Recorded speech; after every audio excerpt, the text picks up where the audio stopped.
The Las Vegas Raiders are starting to show their cards, and it's becoming more and more obvious who this team wants to be in 2025. After the preseason opener, the first major shift in roster projections came out, and it's turning heads, especially when it comes to how this offense is going to be built. And the biggest storyline? It all starts with Ashton Janney. There's no dancing around it. The 6th overall pick isn't just penciled in as the lead back. He's going to be the entire focal point of the offense. Workhorse, bell cow, do-it-all back. Pick your favorite label. It doesn't really matter because the truth is simple.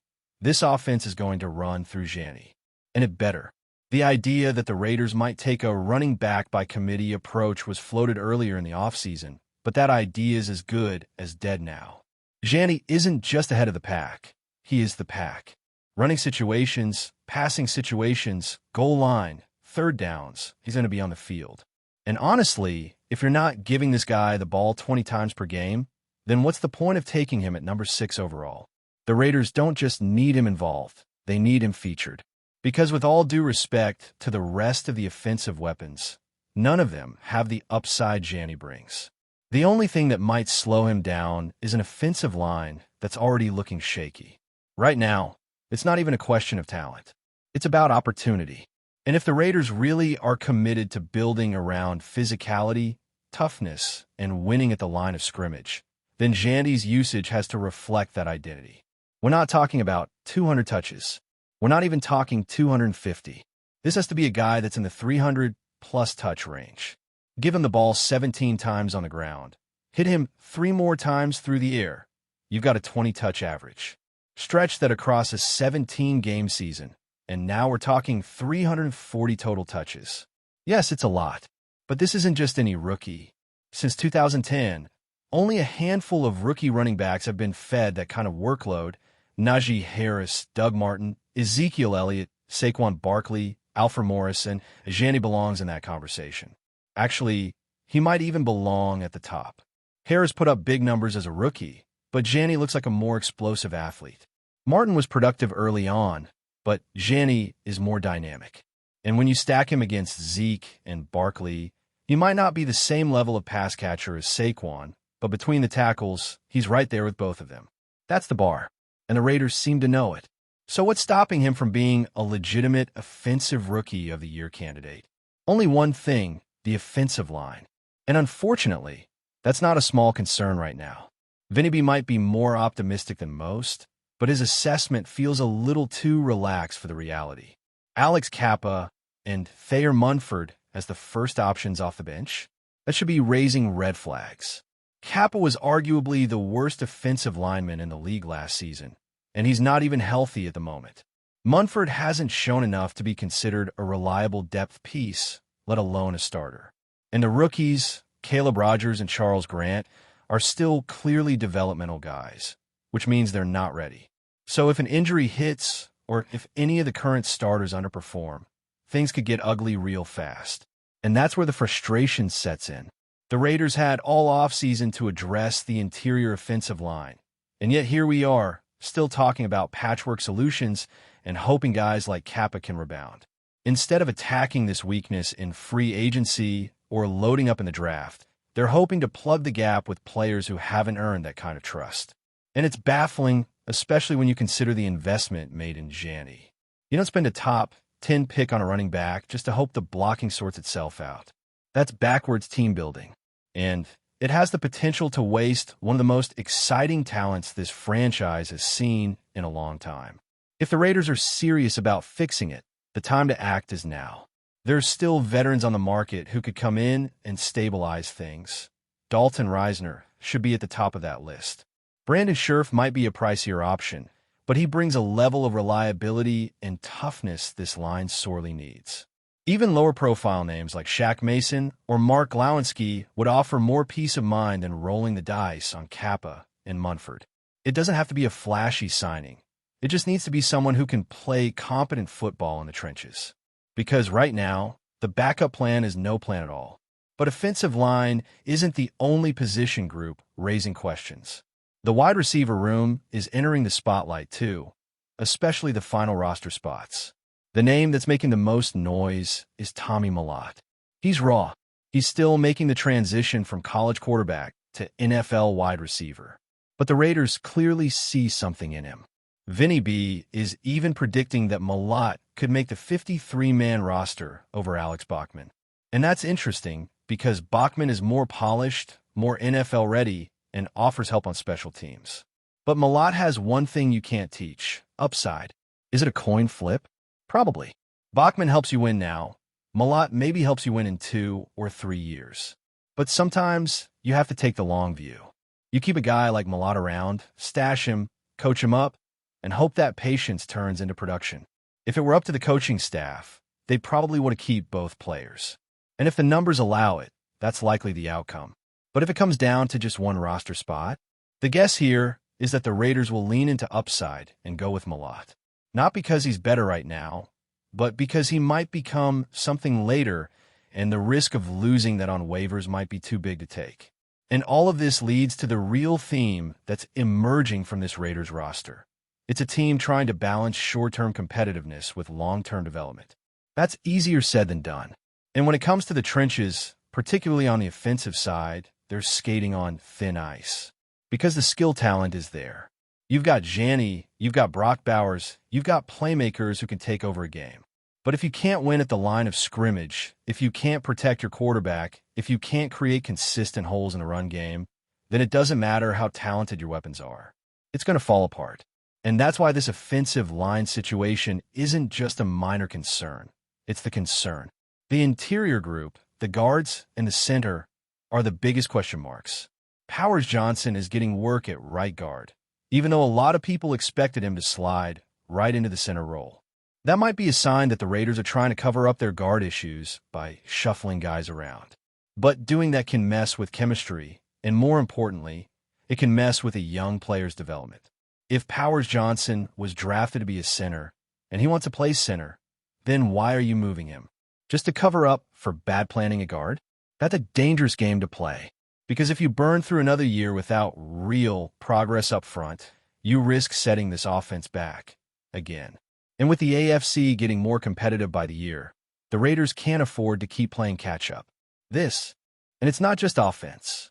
On the other side of the ball, the concern is just as real. According to Vinny, the defensive line is in decent shape, but that takes already getting a lot of pushback. Because when you look at this front, especially the defensive tackle room, there are more red flags than green lights. Christian Wilkins is gone. John Jenkins is gone. Leki Fotu is in a walking boot. And outside of Max Crosby, it's hard to find consistent, proven production in this group. You've got young players like Tyree Wilson and rookies like J.J. Piguet and Tonka Hemingway. But the expectation that they'll be steady contributors from day one is probably a stretch.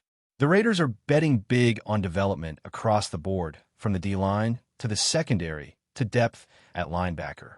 But at some point, they've got to stop gambling and start building real, reliable depth. Because right now, this roster still has too many spots that feel like patchwork. Too many ifs and not enough wins. The offensive line is one of them. The defensive line is another. And if they don't get those areas right, then it doesn't matter how talented the skill guys are. You win football games in the trenches. And the Raiders? They've still got work to do. Flipping over to the defensive side of the ball, things don't get any more comforting. In fact, for all the justified concerns around the offensive line, there's a strong argument to be made that the defensive front seven is in even worse shape. And while Vincent Bonsignori may have painted a more optimistic picture in his latest roster projection, Raider Nation isn't buying it.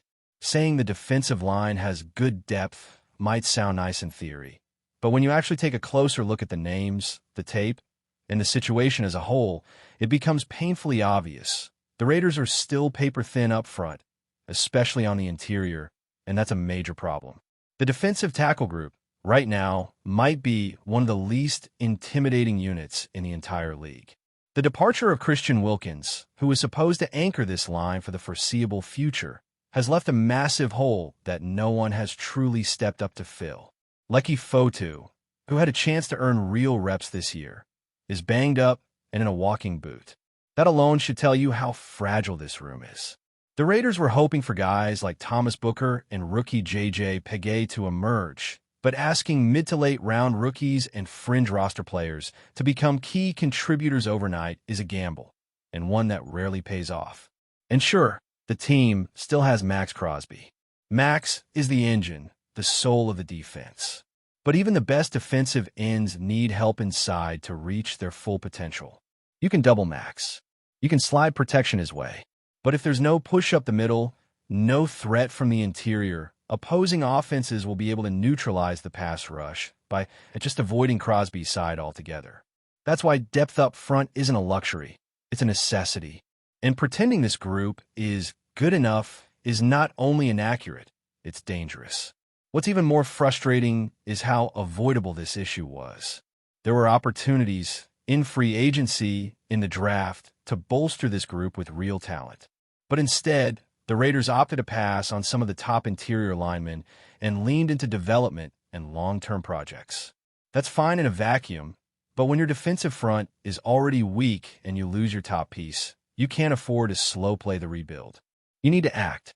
You need to bring in bodies that can contribute right now, not 2 or 3 years from now. So where does that leave them? Still scrambling, still in need of help. And there are players out there who can provide it.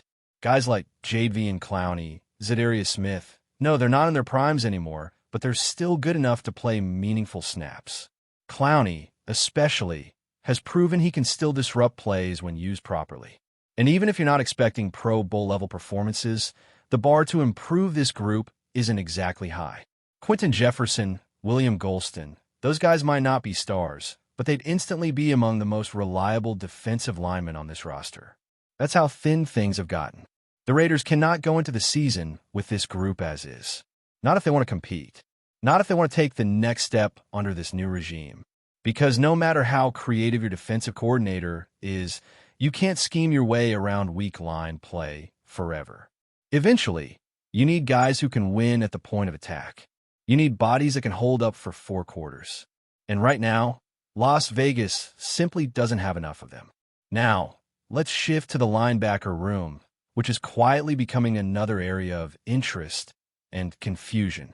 The top 4 linebackers, Robert Spillane, Divine Deablo, Denzel Perryman, and Luke Masterson, are all on 1-year deals. That's already a red flag in terms of long-term planning. But what's more interesting is the way the coaching staff is evaluating the rest of the depth chart. Vinny B mentioned a few names to keep an eye on: Cody Linderberg, Darian Butler, and Matt Jones, an undrafted free agent who's made some noise in camp. Jones, in particular, has caught attention due to his physicality and his downhill, run-stopping ability. But does that really move the needle? Let's be honest here.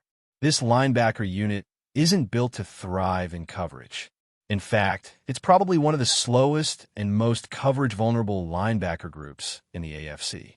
That's a problem in today's NFL, where tight ends are freak athletes, running backs are catching 8 passes a game, and coordinators are designing mismatches all over the field. If your linebackers can't hold up in space, you're going to bleed yardage in the middle of the field. And while a player like Jones might be a good tackler, he looked completely overmatched in coverage against Seattle in the preseason opener. It was ugly. He got picked on repeatedly, and there was very little he could do to stop it.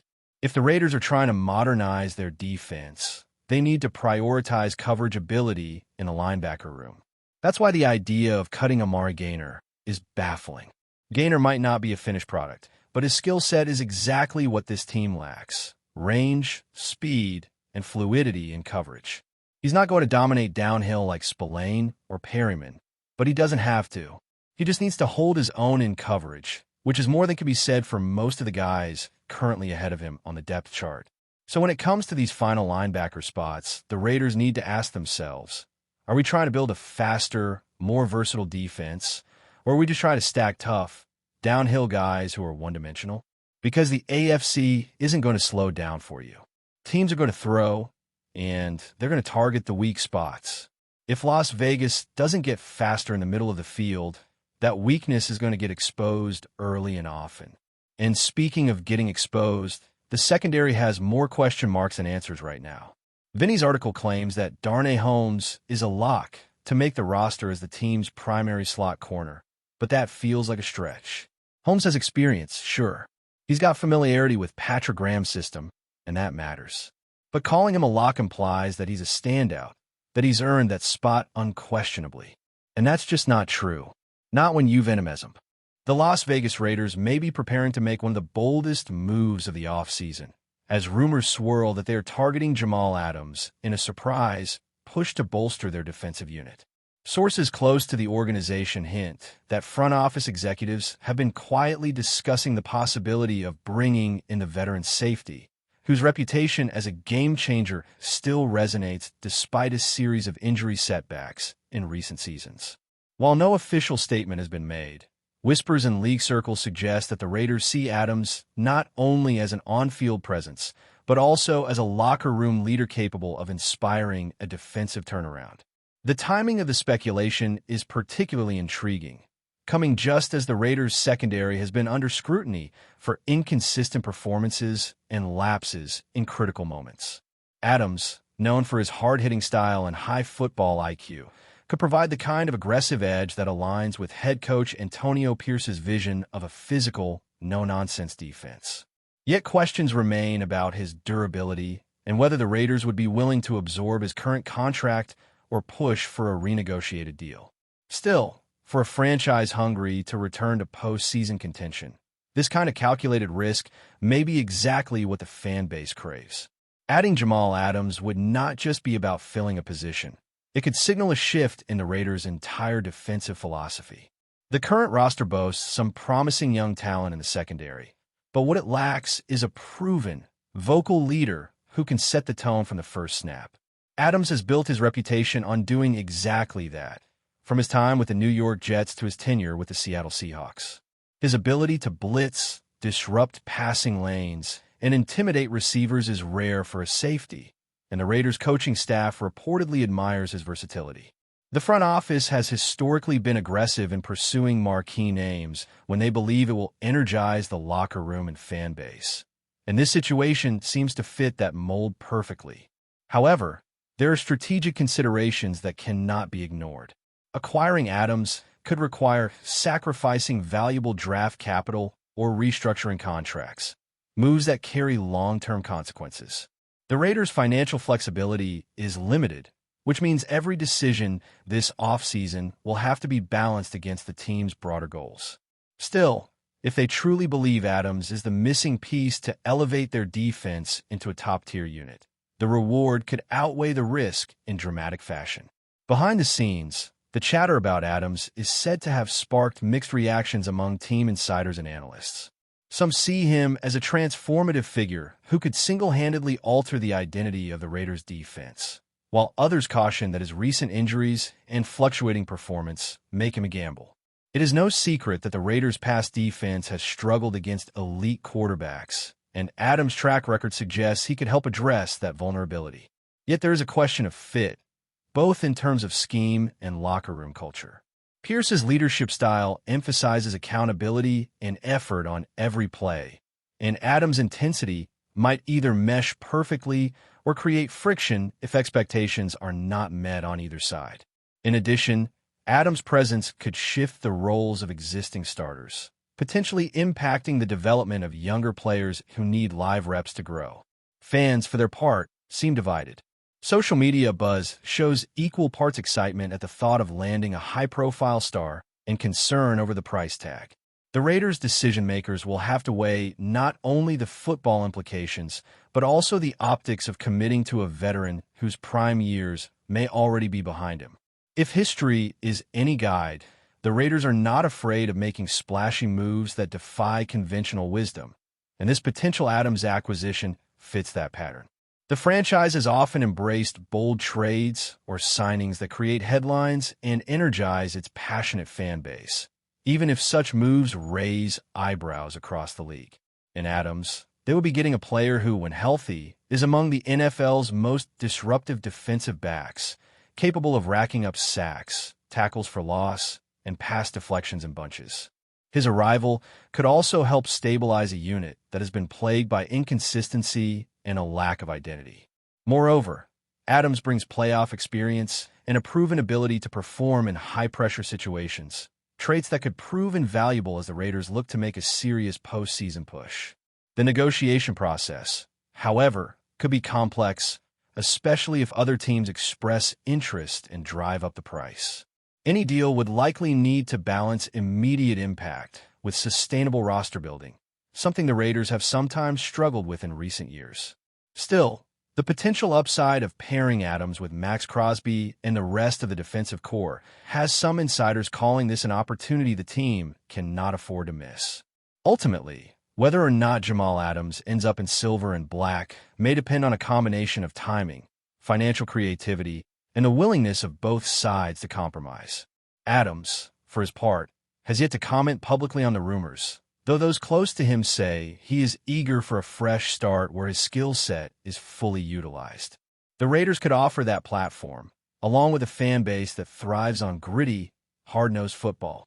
Yet this is not a decision to be made lightly. Bringing in Adams would require a clear plan to maximize his strengths while managing the risks associated with his health history.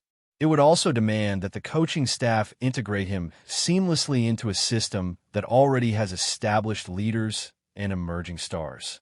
For now, the speculation continues to swirl, feeding the excitement of an offseason where the Raiders are under pressure to make moves that prove they are serious about winning now. Whether this rumor evolves into reality or fades into the long list of NFL what-ifs remains to be seen, but one thing is certain. The mere possibility of Jamal Adams donning the Raiders' uniform has already ignited a firestorm of conversation across the football world. That's it for this update. If you enjoyed the video and want to stay updated with exclusive news about our Las Vegas Raiders, be sure to subscribe to our channel and hit that like button. We can't wait to hear your thoughts in the comments. See you in the next video.